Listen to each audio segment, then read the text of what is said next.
So essentially, when you're making that business case for the headcount budget, you want to reference the suite of things that you've considered and you've actually determined that, no, I need headcount to deliver on this. Yeah, so if I was the leader of the sustainability team, I would say, what are we going after as a function or a capability? We are going after compliance, and that is a no upside game, right? We are compliant or we're not compliant. There's a bunch of ways that we can quantify what that is worth to us, and we say that's worth X.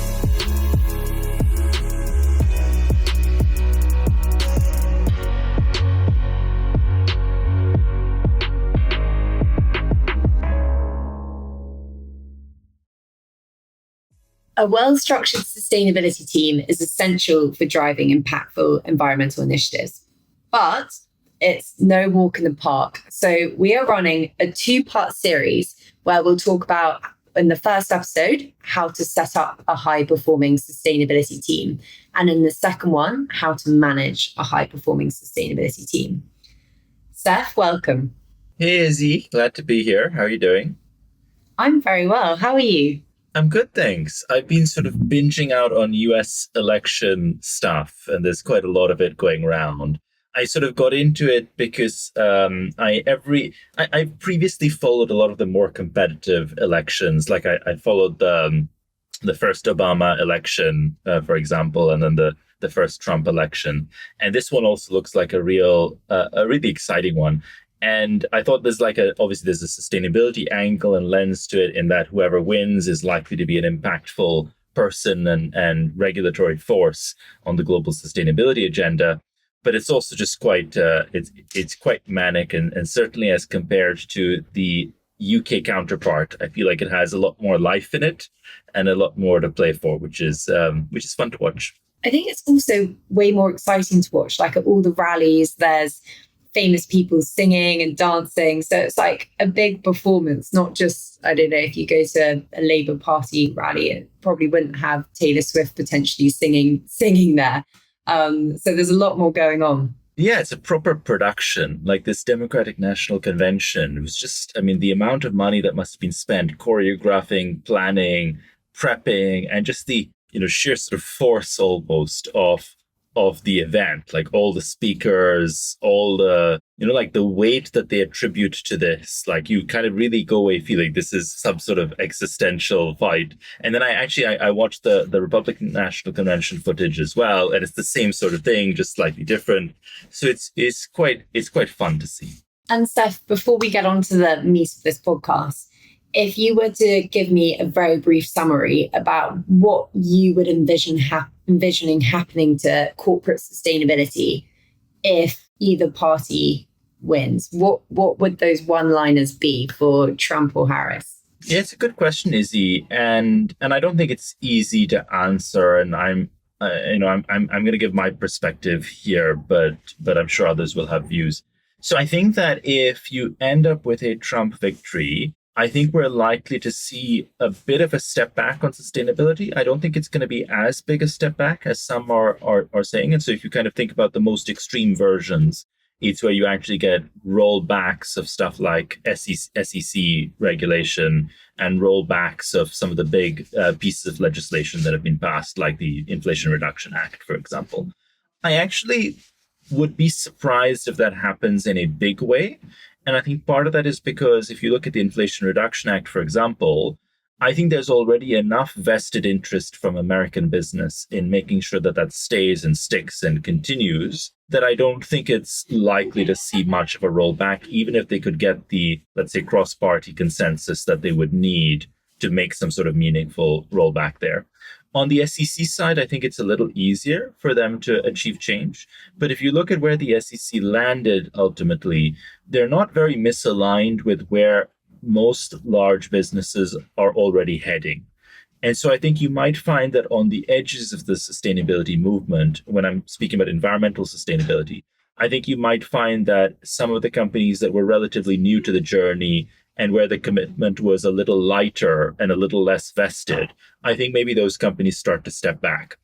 And you're already seeing a little of that over the last several months with some companies, in the sort of American heartlands taking a bit of a step back from what they had committed and saying, look, actually, our stakeholders don't want us to do this. We're going to move away from it. That, to my mind, is the worst case for environmental sustainability. I think there is something implicit in here, which is that the agenda doesn't move forward. So I think you don't see the same sort of new legislation or the new momentum that you might otherwise have hoped for, given that climate change is a problem that is getting worse.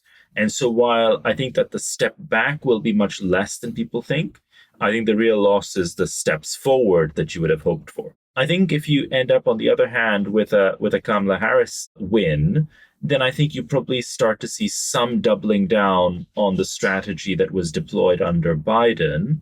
And I think the most interesting aspects of that will not be around regulation per se, or just sort of reporting requirements and all that, but actually probably around subsidies, incentives, and industrial policy and industrial strategy. And the two of the big things that I think the Biden era government has pushed has been the Inflation Reduction Act and the CHIPS Act. And both of those, in my view, have really been around industrial strategy.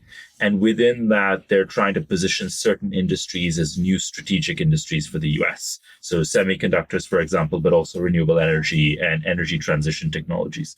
And I think there's a good chance that a Harris government doubles down on that and tries to really build strongholds in some of the key technologies that will be enablers of the sustainability transition. It's cool to play for. Steph, I'm going to take us back to the topic of this conversation, which is how to optimize a team setup for success. In your opinion, what are the core characteristics of a well-structured team? There are like 3 or 4 capabilities that we're seeing being needed.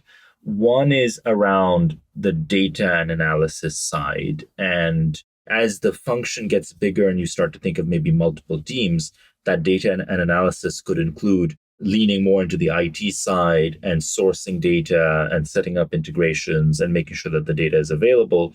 And the analysis could lean more into data science and actually building algorithms and kind of running complex sets of insights, basically, to inform the business. But there's that data and analysis bucket where you're looking for quantitative, data-heavy skill sets and data-inclined people. I think there's a second bucket, which is around, let's say, reporting and regulatory management. And that is what a lot of mid-sized businesses think of as sustainability today. They think of a load that's come their way and they want to get the load off the plate. And so they're thinking about filling out the report and getting it off the desk. But I think that reporting side will lean much more heavily over time into regulatory management, perception management, and that sort of thing. A third, I would say, is related to R&D, and it is, let's say, life cycle assessment, environmental science, environmental accounting. It kind of really just digs into methodology and is much more subject matter heavy. And I think a lot of the talent that we think of today as sustainability-oriented talent, like this will be one of the last bastions of very specialized sustainability-oriented talent. There's a fourth bucket, which I think is project management expertise. And I think this will surface in multiple aspects within the business, whether it's in building and implementing a decarbonization plan internally, whether it's building and implementing new systems and processes, or whether it's building a transition plan with suppliers. This project management capability and skill set is increasingly needed within sustainability functions and sustainability teams. So those are the 4 sets of capabilities I would look at.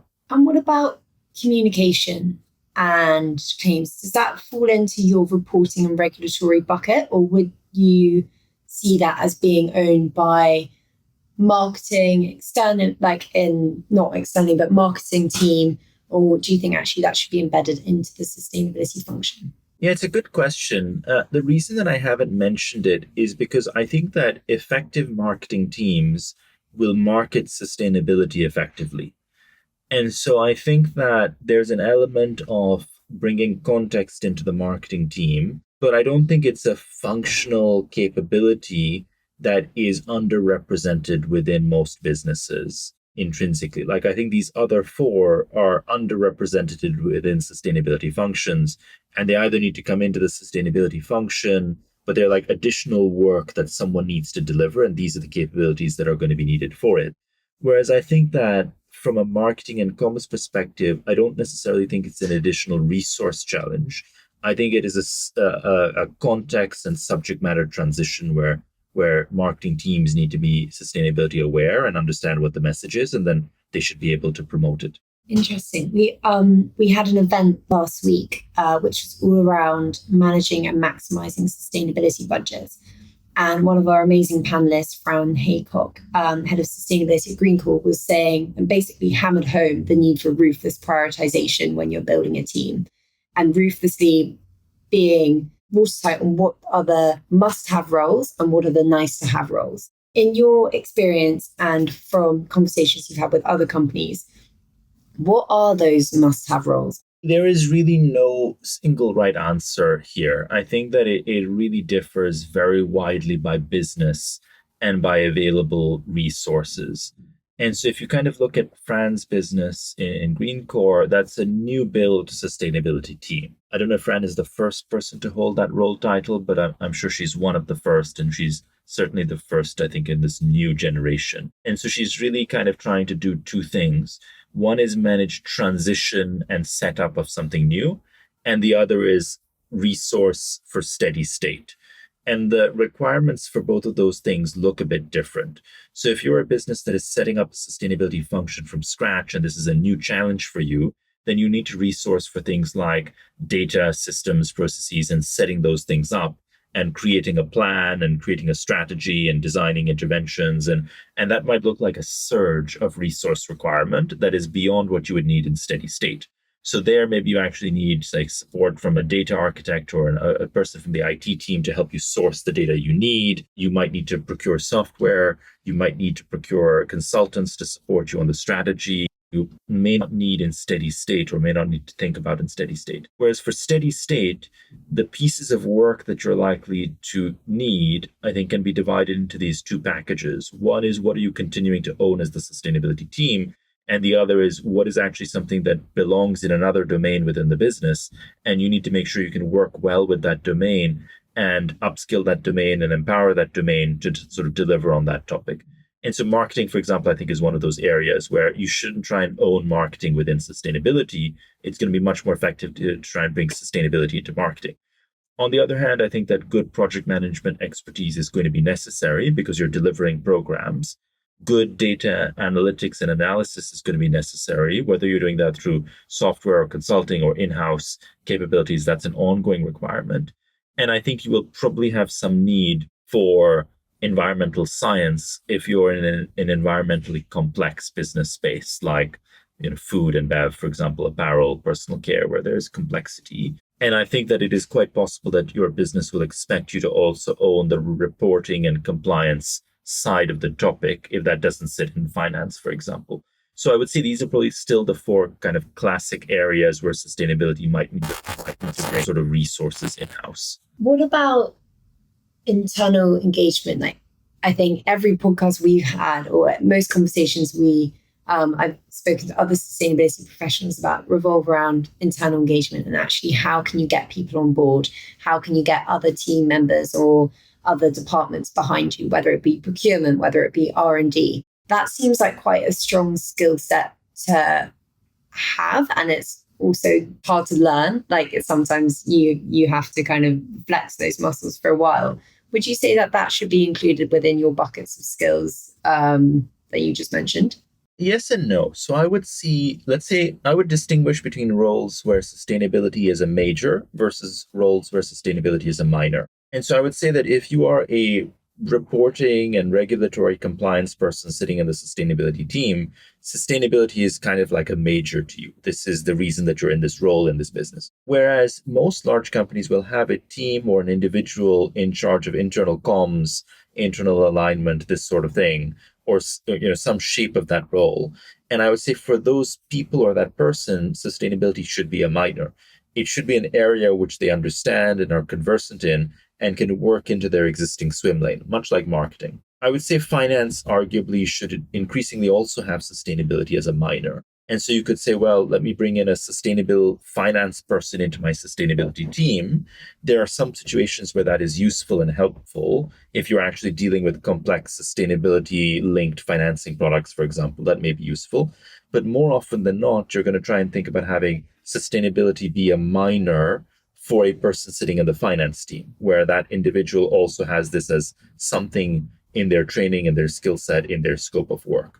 I love that. Sustainability majors and sustainability minors. I feel like that should be on a business card somewhere, somehow. Maybe on that point, so finance and marketing are perhaps roles that you can, or jobs or needs that you can resource internally. Are there any other jobs, in inverted commas, that can be completed by colleagues in other departments? And what are those departments? Yeah, it's a good question, Izzy. I would actually say that there's a wide range. In fact, one could even say, what are the jobs where that isn't relevant? Like the number of jobs where there's going to be no sustainability aspect should actually be very, very few and far between. And I think that there's also a question about just how broadly you define sustainability. But if you include, for example, the social aspects of sustainability, and we often don't talk about that on this podcast, but if you include, for example, how you think about talent within the company and bringing a diverse range and a diverse bench of talent, like arguably that sort of thing should be something everyone in the business is thinking about. So I think depending on how you define sustainability, pretty much everyone in the company should have sustainability as some level of a minor.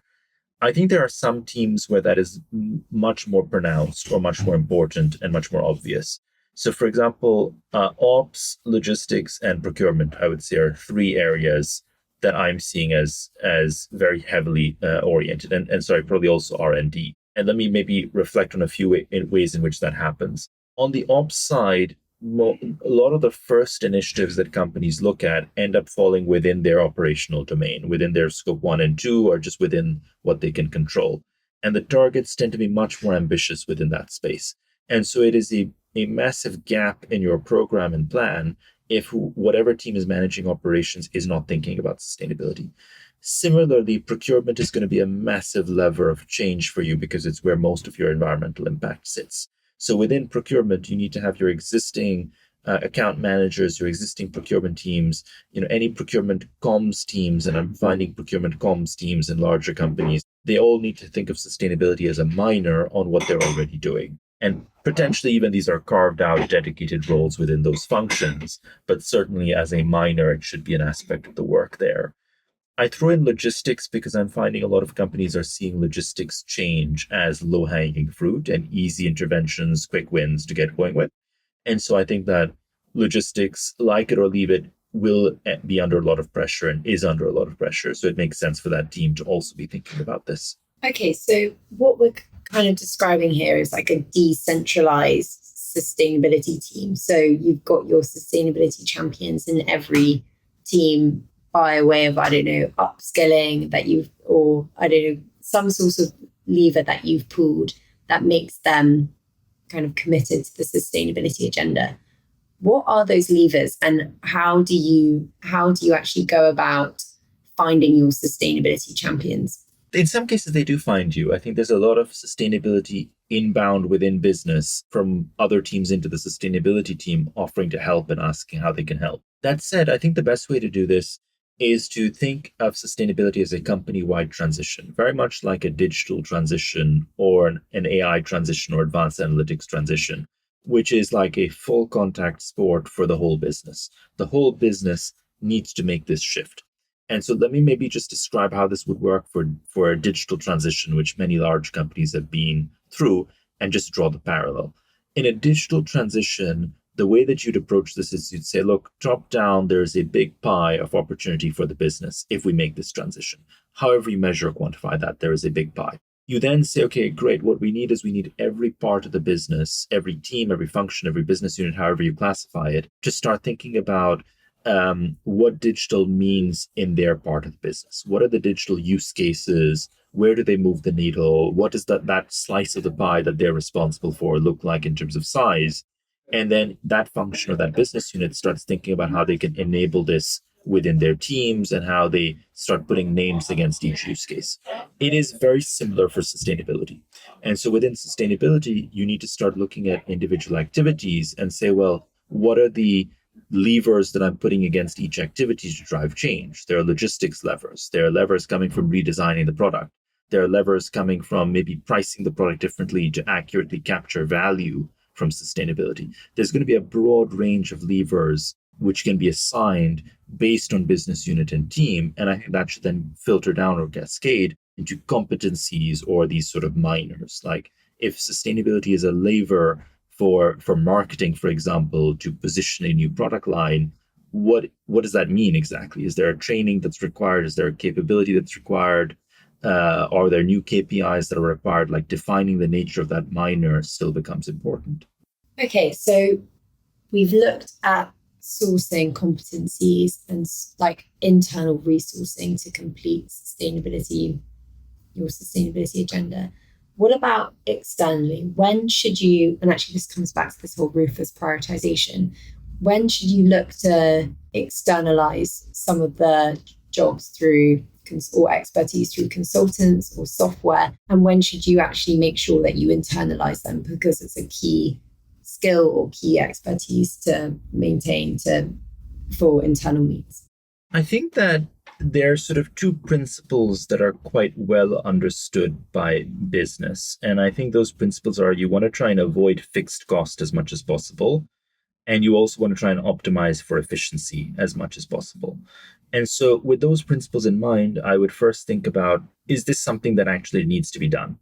A lot of interventions that are being contemplated maybe actually don't need to be done. They don't add value.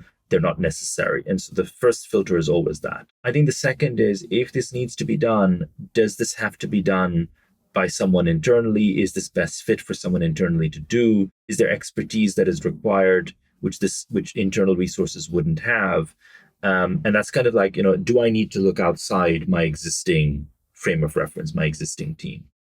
And I think that in many cases, companies might default to thinking, let me have someone do this and they're going to upskill, but it's going to be fine. That can be a false economy. But let's say that companies then move on to the next stage and say, okay, fine, I've identified this as a need, and I need to either bring in a new resource for my business or a consultancy or a software provider or similar.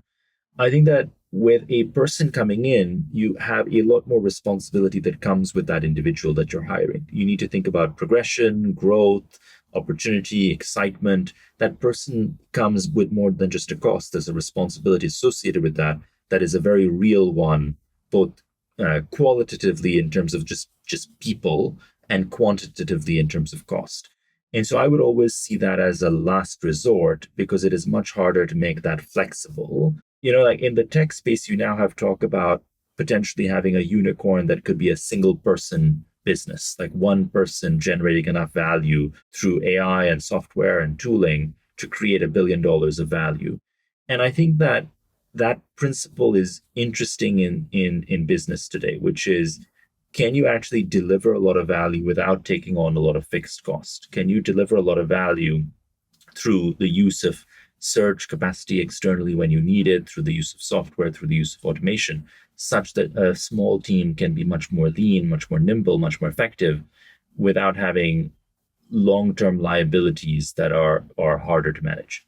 It's funny you say unicorn stuff because I was literally just jotting down a note of who is our sustainability unicorn and what are those skills? What are the skills that make a sustainability unicorn, especially in smaller businesses who are a one-man band, who perhaps all the budget that they have is just through internal resourcing of themselves. So it's their time. What is that person and what do they look like? Let's first define, Izzy, what we mean by sustainability unicorn. So when I think of this person, and I think of a few individuals particularly, I think about someone who is able to cover multiple bases at once and therefore deliver, in some ways, economies of scale just within themselves. They can play the whole sport, basically. And so I think that that person has a combination of quantitative and qualitative skills.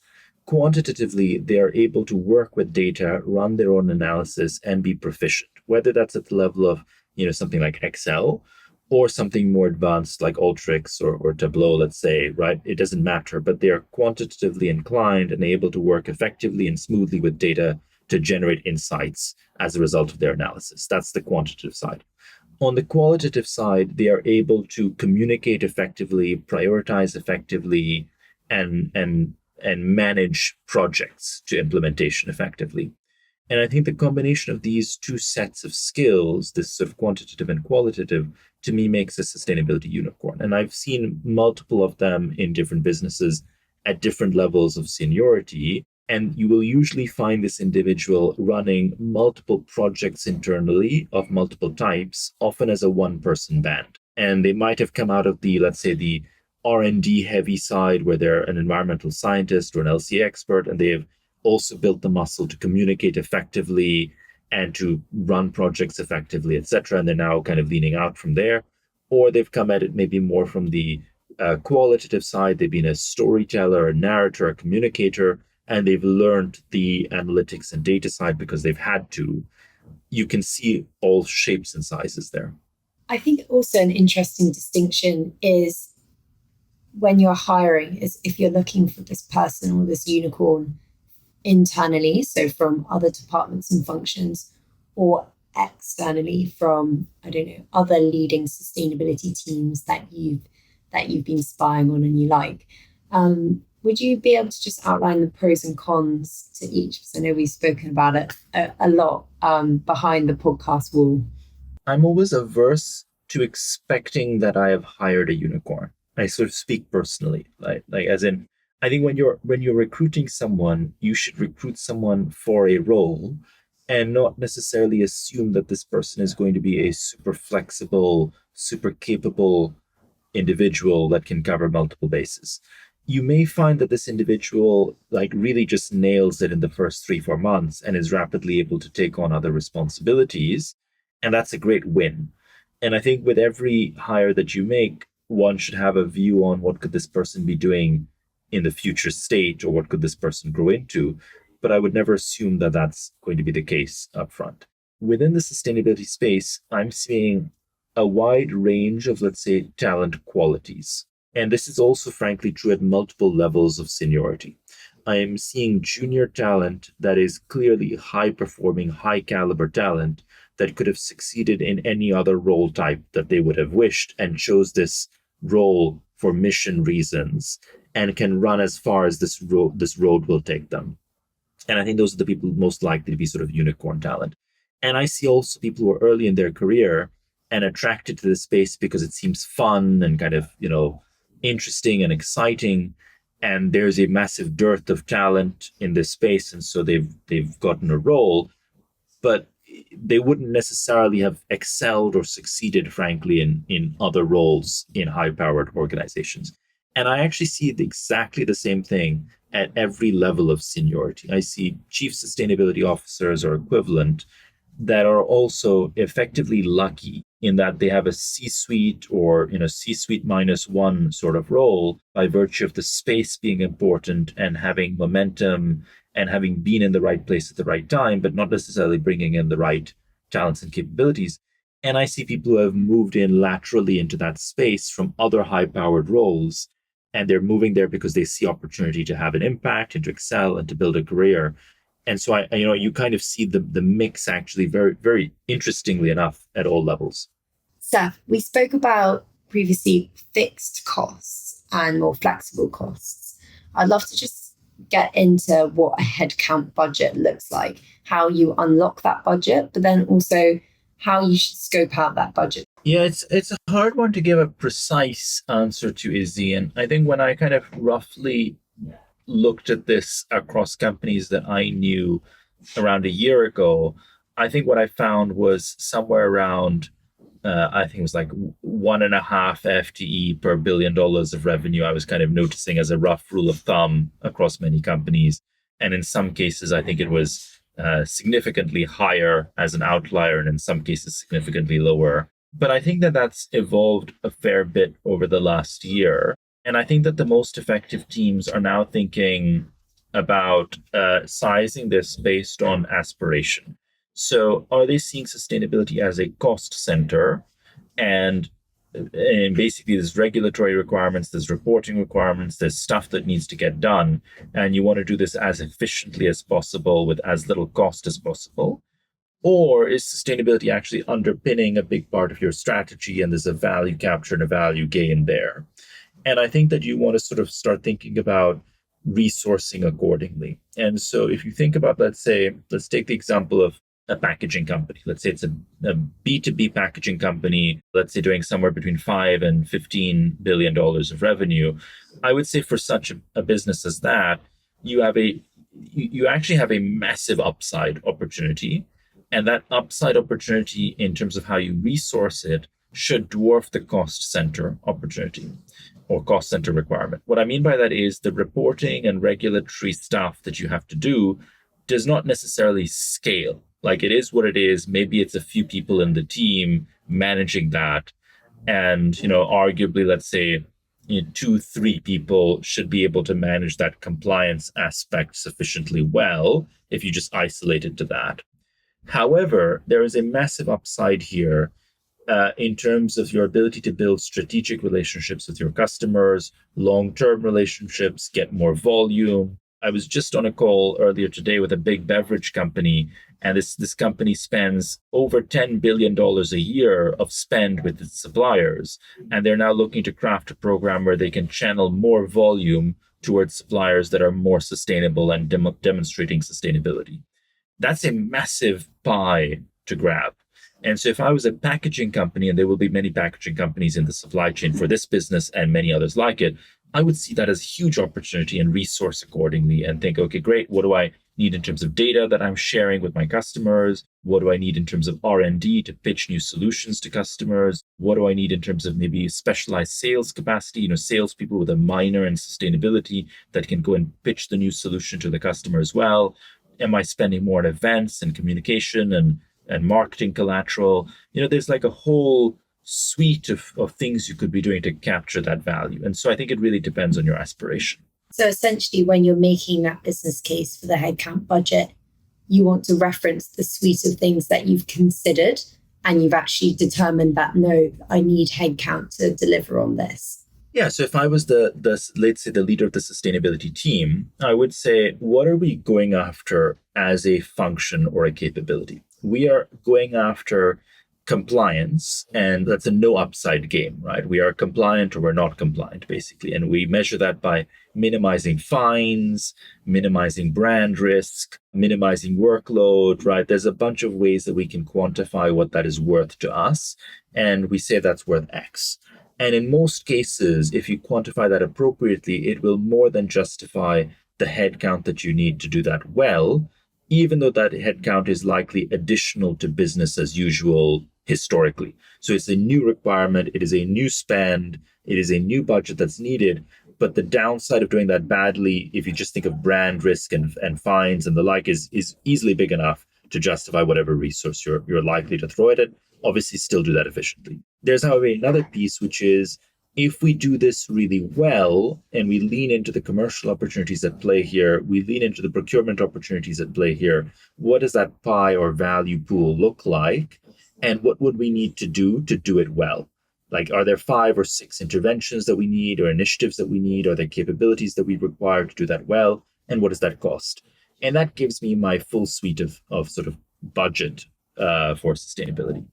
We've spoken about how to discern what good talent looks like. We've spoken about our sustainability unicorn. What about attracting the right talent? So how do you make sure you as a sustainability team are encouraging the right people to join you? Now let's orient actually around the unicorn talent, because even though I think no business should assume they've hired a unicorn and the default should be to see the proof in your business, I think that creating a talent strategy that can attract that sort of talent is a good thing to do. And so if you go back to what we said that talent has, that talent can handle both the quantitative side and the qualitative side. That talent would succeed in a wide range of other roles. And so you're competing not necessarily just with other sustainability teams in other businesses, you're competing with other teams in your own business and other teams in other businesses. You're competing with the whole world. And so the reason that talent is going to come to you is likely because of the mission focus. And the mission is what tips the scale for them. The mission and, let's say, the challenge at stake. And those two things are going to be what tips the scale for them and makes them say, okay, I'm going to go and join this instead of joining something cool in the AI space or something cool in the digital space. And I think that what you want there is you want to make it clear that your business is tackling sustainability in a way that is sincere and meaningful or impactful. And what I mean by that is sincerity is simple. This is not window dressing. This is not greenwashing. This matters to the business.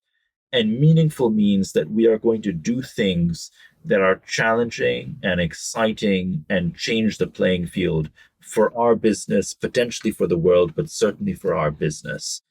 And that way you attract people who are both mission driven and looking for an intellectual challenge because you play to both of those parts of the brain.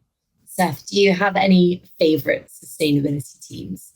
There are too many to mention, frankly. I mean, the teams that I reference the most are teams like Mars, for example, where a sustainability team has really been a trailblazer in how they set up. And I think a good sign of that is that the momentum and progress on their plan is significant, but also they've started exporting talent to many other sustainability teams. And I think that's a great sign.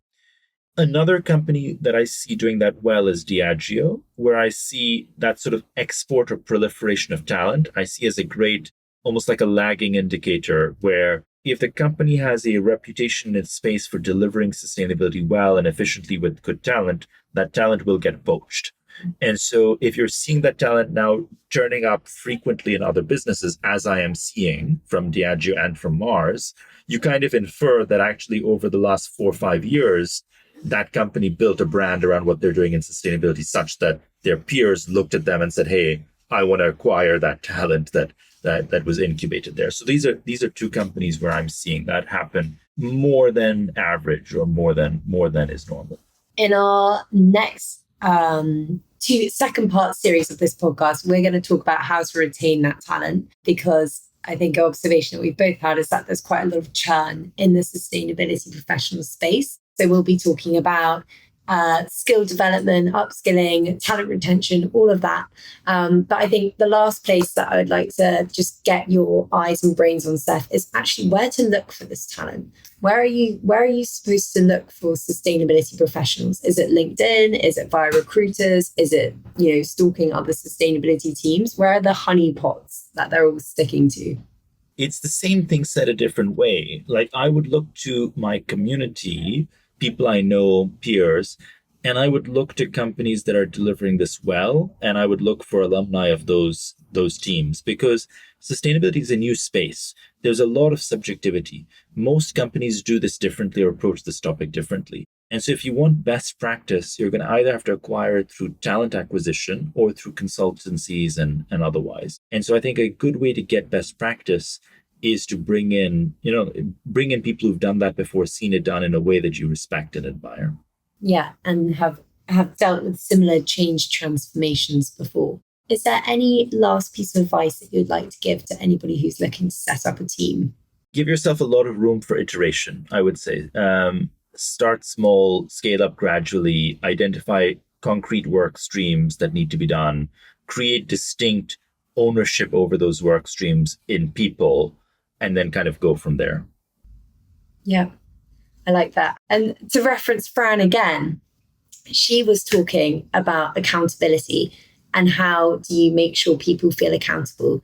And through different mechanisms, whether they're in your team or out of their team, that is the key unlock to making sure your sustainability agenda progresses at the rate you want it to. Seth, thank you so much. And I'm looking forward to the next second part series of this podcast. Likewise, Izzy. Thanks.